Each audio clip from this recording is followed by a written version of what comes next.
correct me if I'm wrong, but I think this is actually a first for Moondrop. So over the past couple of years, we've had a number of these multi-dynamic driver IEMs where they've got one dynamic driver dedicated to being just kind of like a subwoofer, and then the others kind of using the rest of the frequency response. But Moondrop has, until now, stayed out of that game. Well, now they're in that game. Hey folks, I'm Mark Ryan. This is Super Review, and this is the Moondrop Harmon. Not to be confused with that Harmon, you can see it's spelled differently. It's basically the word harmony minus the letter Y.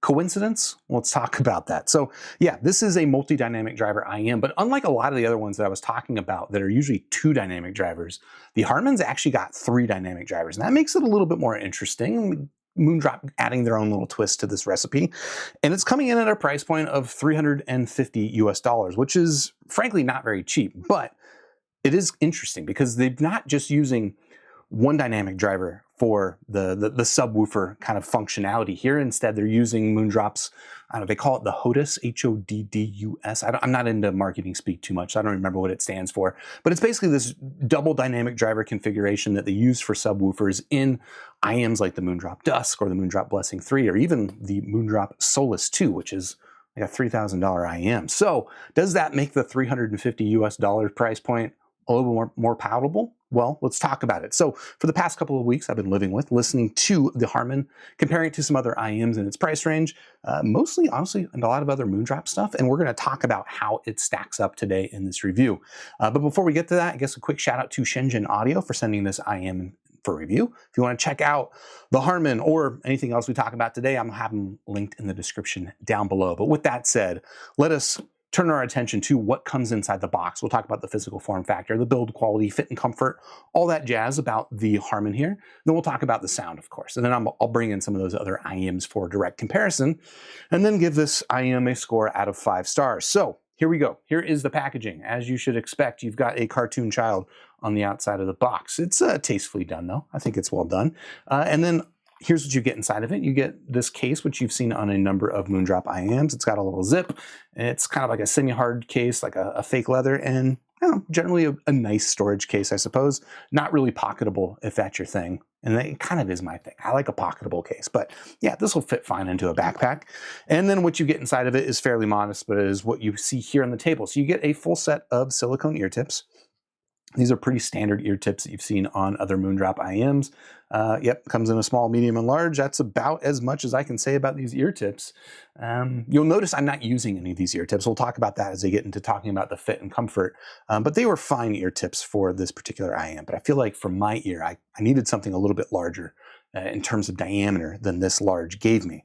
And then other than that, well, you get this little termination here, which will bring us into talking about the build quality and starting with the cable here, which of course uses a swappable termination mechanism. This is the type of mechanism I like to see, where you've got a screw-on kind of retainer here that will hold the push-on termination in place. This is just a nice way to do it. It doesn't add much bulk to the termination, and it gives you the security of having this little screw-on mount. So I like that. Again, for all you freaks that like 4.4 mil, you're covered, but I'm a 3.5 guy.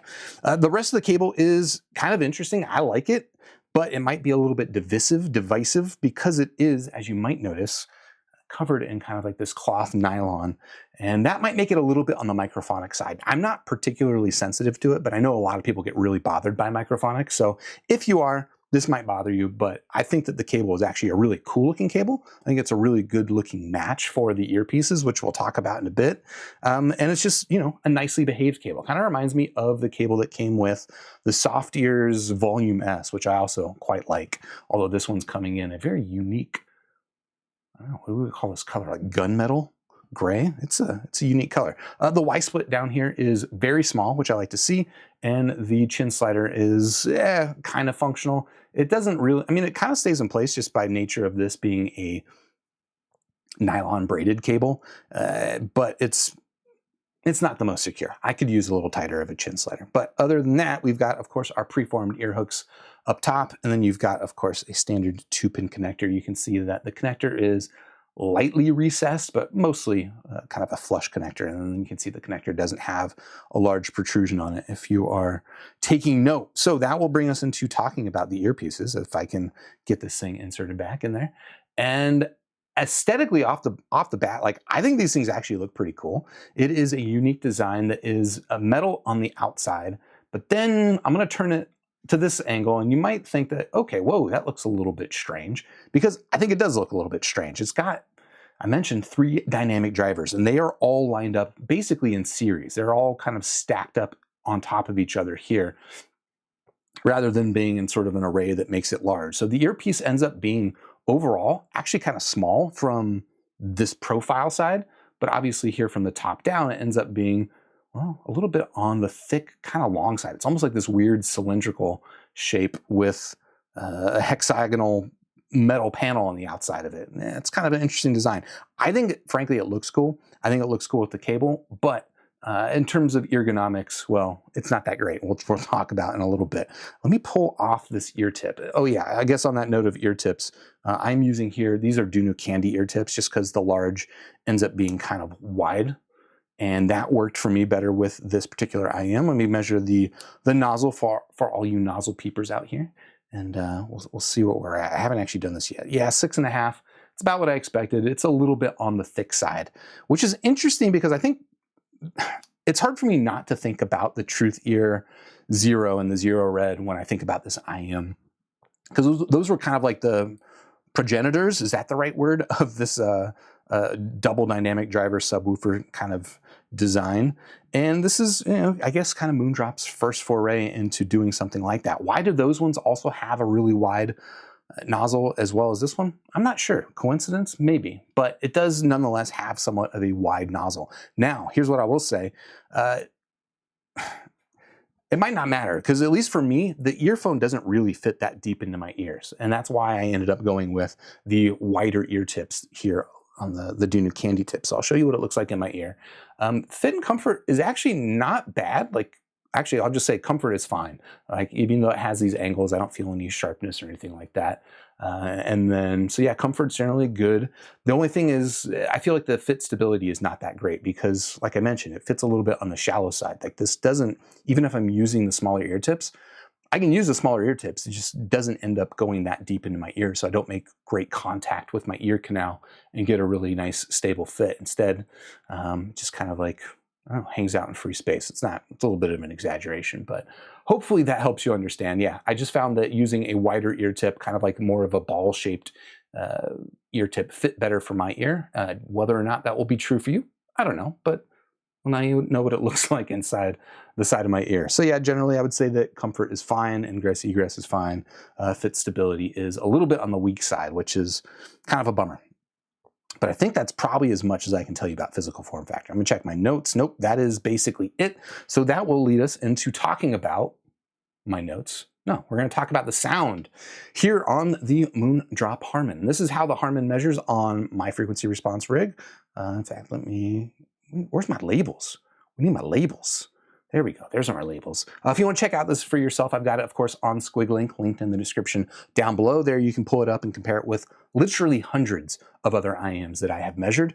But of course, we're going to talk about it together here and talk about how in some ways this doesn't actually sound entirely the way that it graphs. Like, looking at this frequency response graph, it's like I might kind of have a couple of assumptions coming away from it. And maybe you have these as well. Actually, hold on real quick.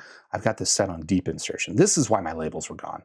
Bring back the standard insertion depth. By the way, I've been measuring with multiple insertion depths if you're curious, because that does change the frequency response, but that complicates the discussion for now, so we're gonna ignore that. And just focus on what I was kind of saying, where this frequency response in some ways looks like what I would expect from Moondrop. In fact, it actually even kind of overlays surprisingly a lot with something like the Moondrop S8. But I'm gonna tell you right now, sound-wise, it sounds quite different.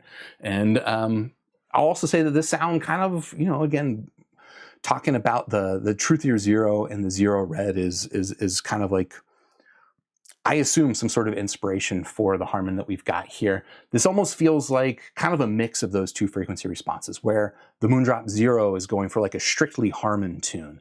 Ends up being a little bit on the contrasty V-shaped sound signature side, whereas the Zero Red is more of like Crinical's preferred sound signature, which is a little bit closer to a neutral sound signature, but still has a bit of a bass boost. Again, I think the Harmon kind of comes in between, but in listening impressions, it actually ends up sounding, I think, a little bit different. So let's look at this. So we've got a bass boost down here, and you can see that it's got kind of like this Harmon curve to it. The lighter dotted line back there is the Harmon target. So you can see that it has a little bit of that Harmon curve to it, which means you've got a bit of a kind of thinner recessed mid-range here. And then up here is where, you know, you get the vocal kind of pinna gain of the frequency response, and where it kind of deviates from Harmon. Why, I don't know that this is necessarily trying to be Moondrop's version of Harmon, but maybe it is, but it deviates because it doesn't have quite as much of this like lower mid treble here between like 5 to 7 kilohertz, right? You can see that it's got more of a typical Moondrop kind of contour to it, although you do have this little bit of an elevation here. And this is actually kind of the feature that I think really surprisingly lines up well with the Moondrop S8 if you're comparing them, although again, I'm going to say they don't actually sound that much alike, which is interesting. And then, of course, up here, I don't know, it's treble, so make of this what you will. What I'm going to say is that to my ear, this sounds warmer than I expected from the frequency response graph. I think that this bass ends up being more dominant than you might expect just from this graph.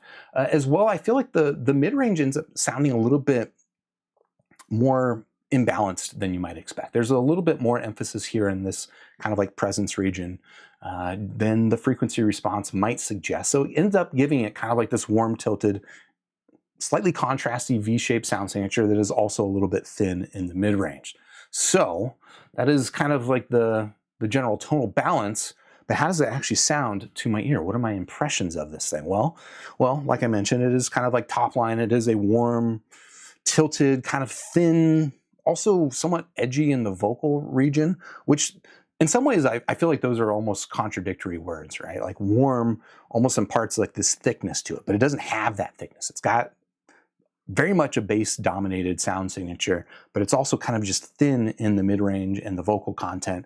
Apart from that presence region, which feels a little bit overemphasized. And I feel like those two things, the lower mid-range dip and that presence region combination, are really kind of like amplifying each other, and it gives it just more of this contrasty sound signature that is still nonetheless dominated by that bass boost. Hopefully that helps clarify that. Again, yeah, that lower treble does add some contrast. It makes vocal sound a little bit on the thin side, and also a little bit on the edgy side. And just honestly, in a little ways, kind of incoherent in a bit. In terms of like technical performance, like I think it's surprisingly not as incisive as what I just described might suggest to me, because it is, you know, a V-shaped sound signature. I would expect it to have like a sharp attack and like, you know, sharp leading edge on kick drums and stuff like that. But it does always come across in my mind, or to my ear, just a little bit on the soft sounding side. Yeah, it's just not super incisive, and especially I think where it's especially weak is in like the texture of vocals and stuff like that. It's just kind of mid, to be honest. And I feel like that thin lower mids contributes to kind of an overall lack of body. Now, the boosted bass is also kind of similarly, I feel, a little bit disjointed. Interestingly, this does actually seem to be like the bassiest Moondrop IM I can think of. And there is, of course, like the Variations, which has got a pretty significant bass boost on that as well. But I feel like my impressions of the Variations is that its bass was always kind of inconsistent. Sometimes it would be a lot of bass and sometimes it wouldn't, just because of how dipped it is in the lower mid-range. Here with the Harmon, I think it is more overall like a warmer tilted sound versus the Variations. And because of that, it ends up just sounding like, again, probably the bassiest Moondrop IM I can think of, which is interesting. Now, the attack on the bass is a little bit on the dull side, but it does have a nice deep kind of thud to it. So things like kick drums, you're not going to hear so much of like that initial thwack on them, but you do get a good sense of kind of that physicality behind it. And that's where I kind of, that word that I mentioned before, like disjointed, or maybe even a little bit incoherent, comes in, is it lacks some of that initial physicality, but then it has some of like that later physicality, which almost then makes things like kick drums sound like they're coming from, you know, it's like someone's like hitting the wall of the room behind you or something like that. Like they're not in the room with you, so you're missing that initial thwack, but you're in the room that they're hitting, so you're getting that kind of sound. That makes sense.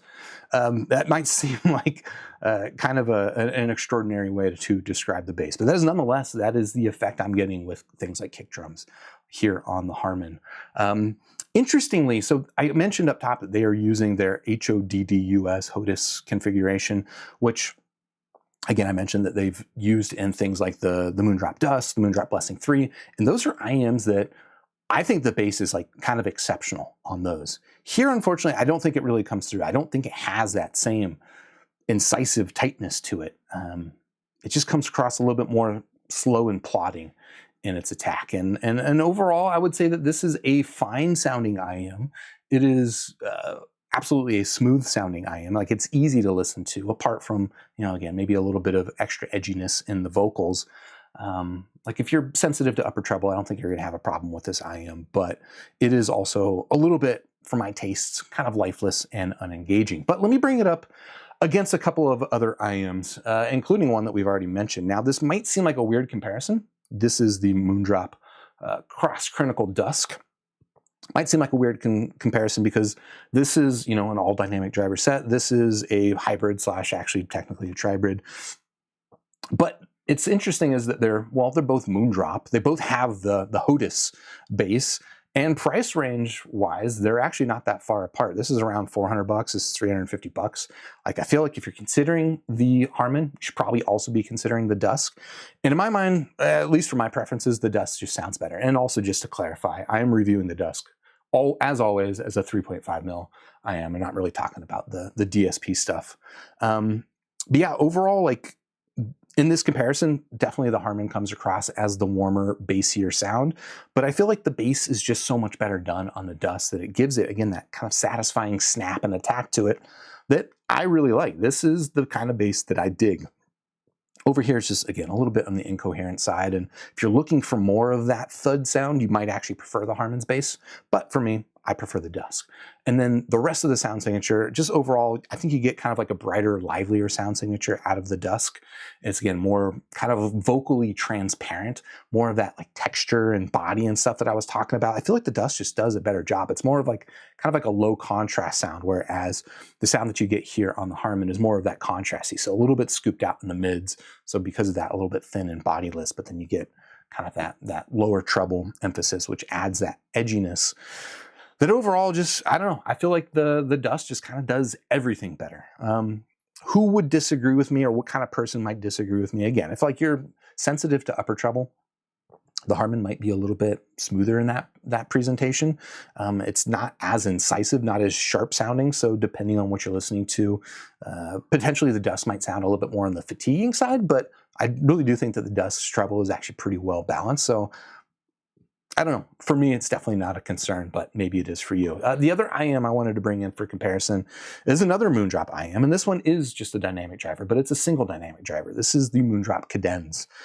This is the follow-up to the KXXS, the Kato, all that stuff. And it's interesting in this comparison is that, well, this is about half the price of the Harmon. It's got one dynamic driver versus 3 dynamic drivers. And it doesn't have any like fancy HODDUS technology in its bass. It doesn't have a dedicated subwoofer for its bass. But nonetheless, I feel like the bass on the Kadenz is just, it's better. Again, some of that physicality that I like about the bass in the Dusk, I get out of the Kadenz. Like, it's got a nice sense of physicality behind its attack. Like, kick drums are really, really quite satisfying here on the Kadenz without being overly emphasized, without having kind of like this bloom or this like thuddingness. Again, that kind of analogy of somebody hitting the wall of a room behind you. Yeah, I feel like the Kadenz just does bass better, even if it is less bass. And overall, because it is less bass, I think the sound signature in the Kadenz is going to be less warm tilted than what you get here on the Harmon. But it is also, I think, more balanced to my tastes. Again, this is what you're tuning in for, is my opinion. And yeah, I feel like this is just a lot more balanced. It's more mid-range focus, it's more vocal focus, so it does end up sounding a little bit on the brighter side. but there's less of that contrast in the mid-range. So you get more of like a fullness from the mid-range. So textures, vocal content just comes across so much better for me on the Kadenz. And frankly, like my favorite part of reviewing the Harmon is just I had a good excuse to spend a lot more time with the Kadenz and making me realize that I really like this IM. This is an IM I probably underrated to some degree, and I'm just appreciating it even more, especially in comparison to the Harmon, which is again about double the price, using 2 more dynamic drivers. And I feel like, to my mind, it delivers less than what the Kadenz does, but it doesn't necessarily make it a bad IM. Again, it is kind of a fine IM. It's just, you know, for Moondrop, they set the standard high. They set the bar high for themselves. And unfortunately, I feel like the Harmon here, I'm going to give it just 3 stars out of 5. Of course, if you want to check it out, I do have it linked in the description down below. And while you're down there, if you haven't already, please hit the like button, subscribe to the channel, ding the YouTube bell, join me on Discord, also linked down below. And I'll catch you in the next super review. Cheers.